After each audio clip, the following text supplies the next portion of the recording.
Section 1. You will hear a man telephoning a sports club to ask about membership and facilities. First, you have some time to look at questions 1 to 4.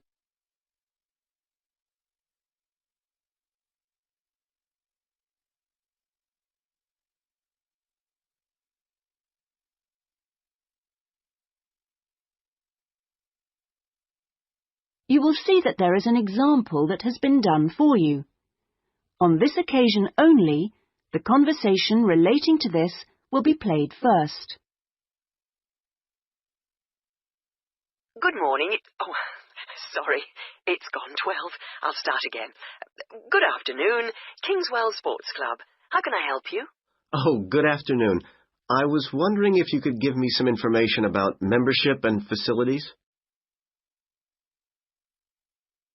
The name of the sports club is Kingswell, so Kingswell has been written in the space. Now we shall begin. You should answer the questions as you listen, because you will not hear the recording a second time.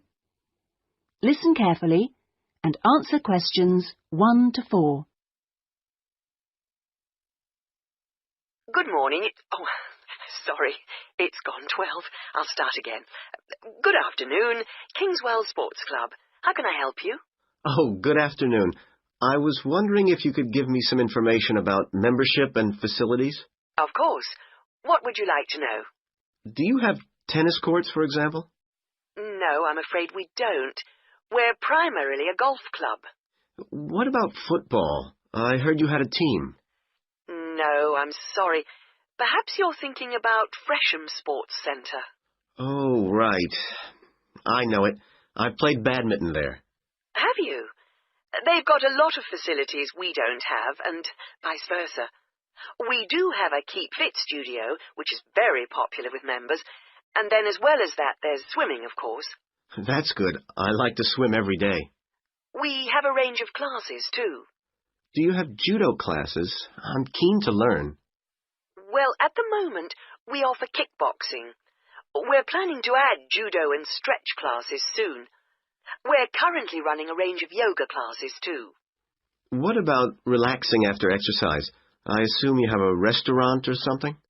At the moment, we've got a salad bar, which is very popular. We'll also have a fully licensed restaurant by the end of the year. Sounds good. Before you hear the rest of the conversation, you have some time to look at questions 5 to 10.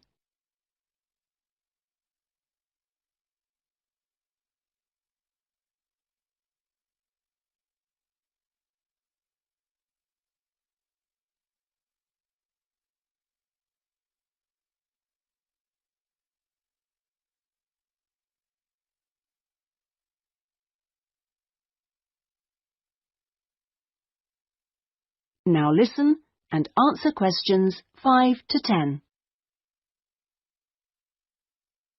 What kind of membership are you interested in? Not really sure. What are the options? Well, there are 3 different membership schemes. I see. What's the difference? Well, the first one's called Gold, and you can use all the facilities at any time of the day or week. You can also join in as many classes as you like for free. That sounds good. Is it very expensive? Well, you pay a £250 joining fee, and then it's £450. Oh, no, I'm sorry. It's just gone up by £50. Sorry about that. It's now £500 for the annual subscription fee. Right, got that. And what's the next type? Well, that's silver. It's the same as gold, except you have to pay a small fee of £1 per lesson for any you do, and you can only use the centre at certain times. I see. So when exactly? You can only use the facilities between 10 a.m. and 4:30 p.m. So I couldn't use the pool at 8 in the morning or evening then? That's right. Okay, and the price for that? Is the joining fee the same as for gold? Actually, it's slightly less than the £250. It's £225. But the annual fee is only £300. Does that sound more like what you want? Well, it's still rather more expensive than I thought. I'm a student here in England, and I'm only here for 6 months. Ah, then the bronze scheme would probably suit you best. How is that different? Well, some of the facilities have restricted use. And do I have to pay for classes? Yes, it's £3 for each class you join. I see. And what are the hours then? Between 10:30 and 3:30 weekdays only, and you pay a £50 joining fee. The annual fee is £180. It works out at £15 a month, so that would be quite a lot cheaper. Oh, that should be all right. I could come in my free periods. What do I have to do if I want to join? Well, we book you in for an assessment with an instructor who will show you how to use all the equipment. If you want to organise a trial session and look around the centre, you'll need to speak to David Kinchley. Could you spell that, please? Yes, David, Kynchley.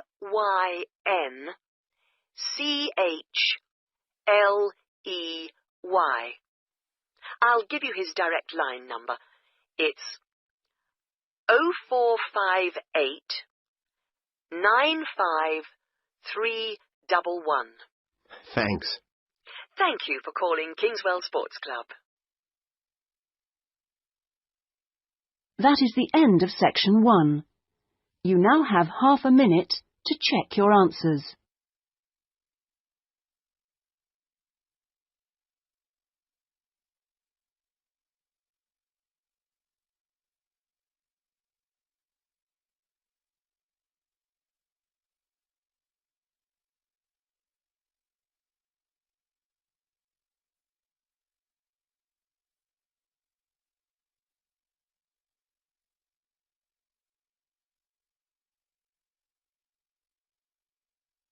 Now turn to section 2.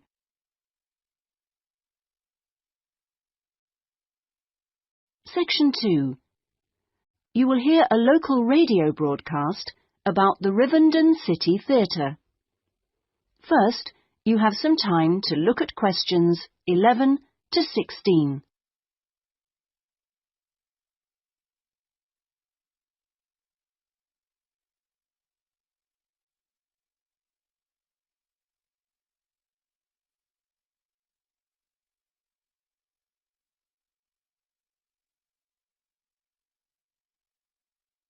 Now listen carefully and answer questions 11 to 16. And here on Radio Rivendell, we have Lynn Rawley, the Public Relations Officer of our own Rivendell City Theatre. Hello, Lynn. Hello. Now, the theatre is reopening soon after its 3-year redevelopment program, isn't it? That's right, and there are a lot of improvements. The first thing people will see when they go in is that the foyer has been repainted in the original green and gold. Then the box office has been reoriented with its own access from the side of the building instead of through the foyer, which means it can be open longer hours and has more space too. The shop that used to be in the foyer, which sold books and CDs, is the one part of the redevelopment which isn't yet complete. The plan is to find new premises for it near the theatre, and we've had difficulty finding somewhere suitable. We hope to reopen the shop in the next few months.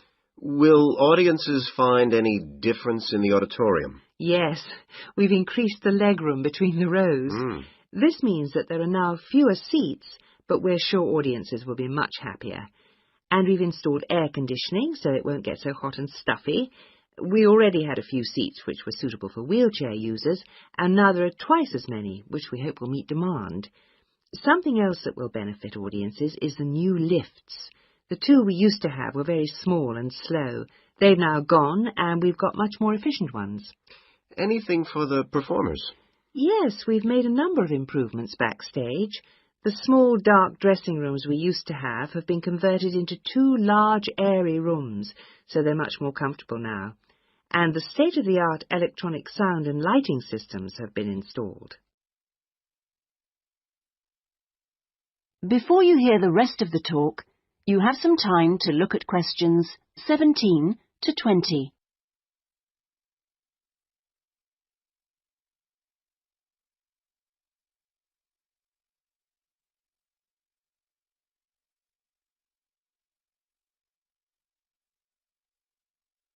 Now listen and answer questions 17 to 20. Okay, so what's the first play that audiences can see when the theatre reopens? We've got a very exciting production of Peter Shaffer's Royal Hunt of the Sun, which is currently touring the country.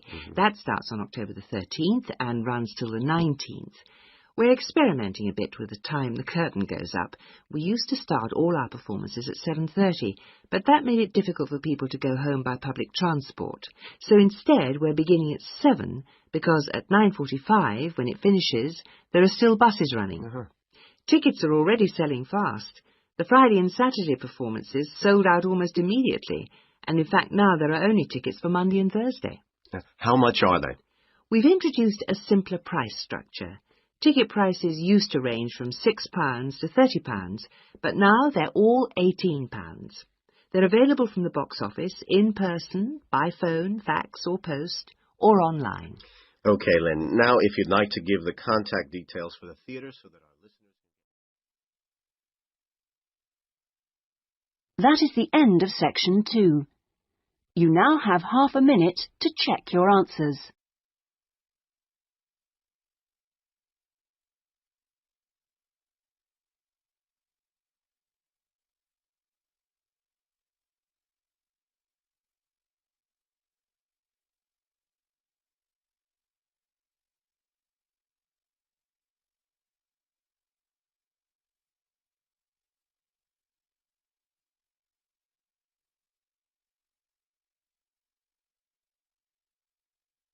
Now turn to section 3.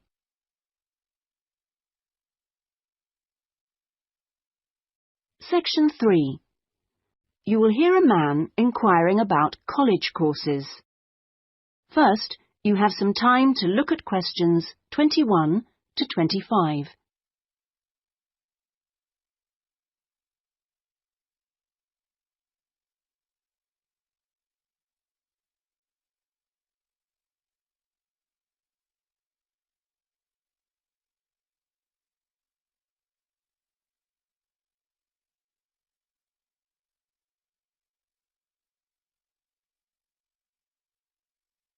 Now listen carefully and answer questions 21 to 25. Hi, can I help you? I was told to come here because I'd like to talk to someone about taking a management course. Right, I'm one of the tutors, so I should be able to help you. Oh, good. My name's Brian Ardley. I've decided to enrol on a part-time management course. A friend of mine took one last year and recommended it to me. Right. Is there anything I should do before the course, like reading or anything?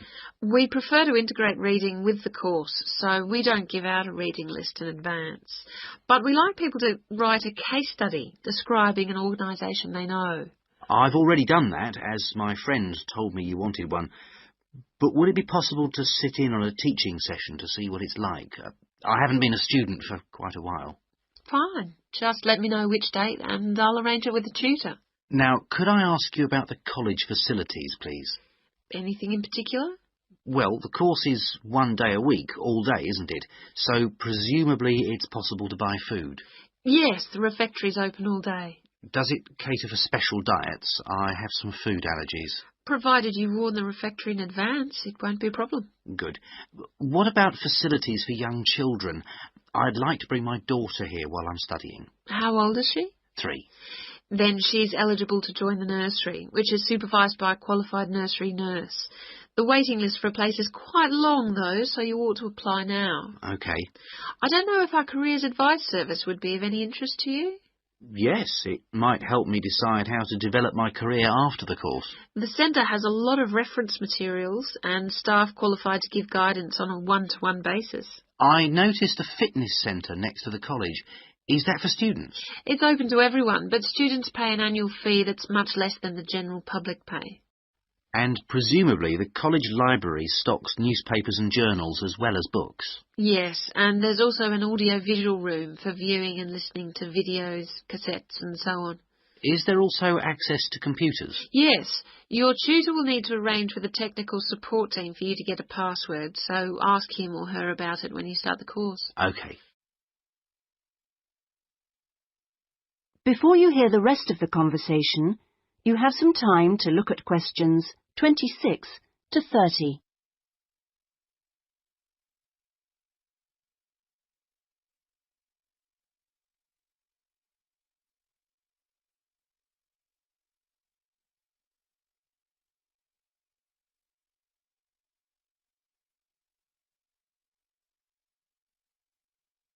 Now listen and answer questions 26 to 30.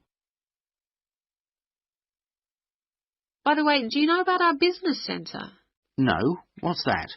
It's a training resource, a collection of materials for people to study on their own or use in their own organisations. Uh-huh. You mean books and videos? Yes, and manuals for self-study, plus a lot of computer-based materials so people can work through them at their own speed and repeat anything they aren't sure about. And you can hire laptops to use in your own home or workplace, as well as printers that you can take away. Does it have anything that I could use to improve my study skills? I don't have much idea about report writing, and I'm sure I'll need it on the course.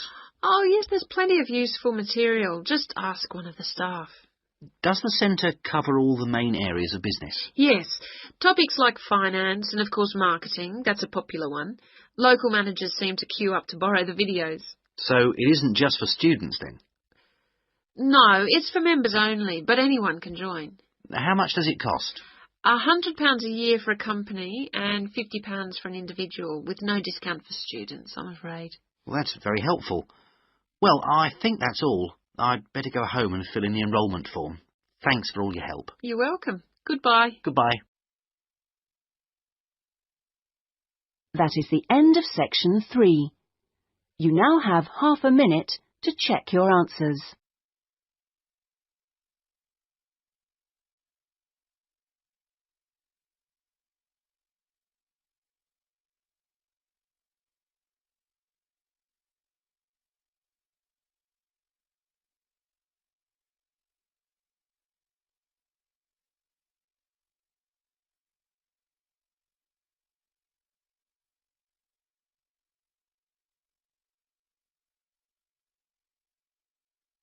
Now turn to section 4.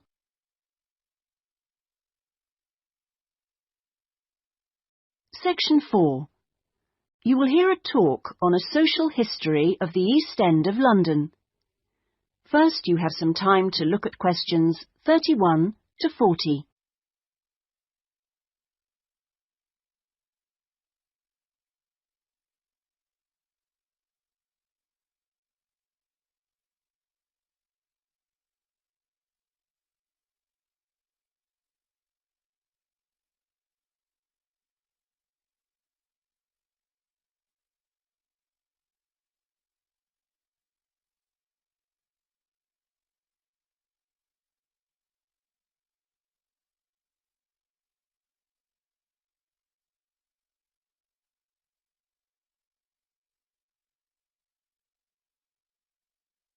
Now listen carefully and answer questions 31 to 40. In the last few weeks, we've been looking at various aspects of the social history of London, and this morning we're continuing with a look at life in the area called the East End. I'll start with a brief history of the district and then focus on life in the first half of the 20th century. Back in the 1st to the 4th centuries AD, when the Romans controlled England, London grew into a town of 45,000 people, and what's now the East End, the area by the River Thames and along the road heading north-east from London to the coast, consisted of farmland with crops and livestock, which helped to feed that population. The Romans left in 410, at the beginning of the 5th century, and from then onwards, the country suffered a series of invasions by tribes from present-day Germany and Denmark, the Angles, Saxons and Jutes, many of whom settled in the East End. The technology they introduced meant that metal and leather goods were produced there for the first time, and as the East End was by the river, ships could transport goods between there and foreign markets. In the 11th century, in 1066 to be precise, the Normans conquered England, and during the next few centuries London became one of the most powerful and prosperous cities in Europe. The East End benefited from this, and because there were fewer restrictions there than in the city itself, plenty of newcomers settled there from abroad, bringing their skills as workers, merchants or moneylenders during the next few hundred years. In the 16th century, the first dock was dug, where ships were constructed, eventually making the East End the focus of massive international trade. And in the late 16th century, when much of the rest of England was suffering economically, a lot of agricultural workers came to the East End to look for alternative work. In the 17th century, the East End was still a series of separate, semi-rural settlements. There was a shortage of accommodation, so marshland was drained and built on to house the large numbers of people now living there. By the 19th century, London was the busiest port in the world, and this became the main source of employment in the East End. Those who could afford to live in more pleasant surroundings moved out, and the area became one where the vast majority of people lived in extreme poverty and suffered from appalling sanitary conditions.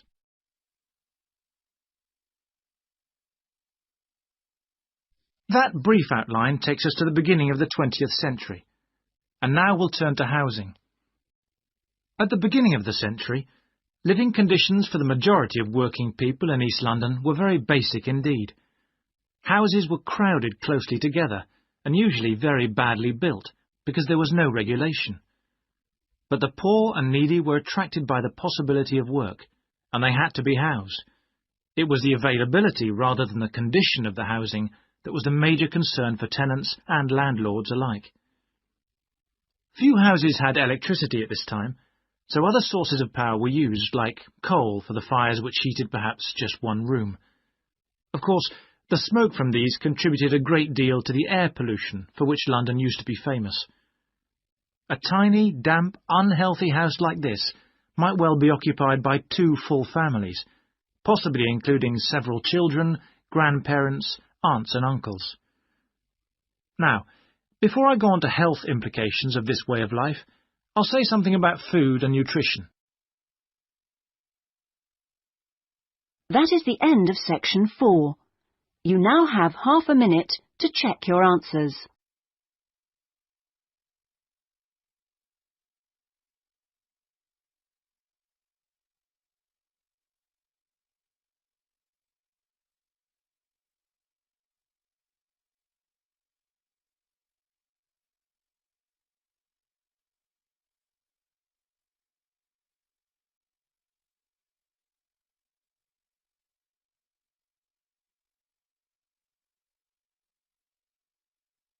That is the end of the listening test.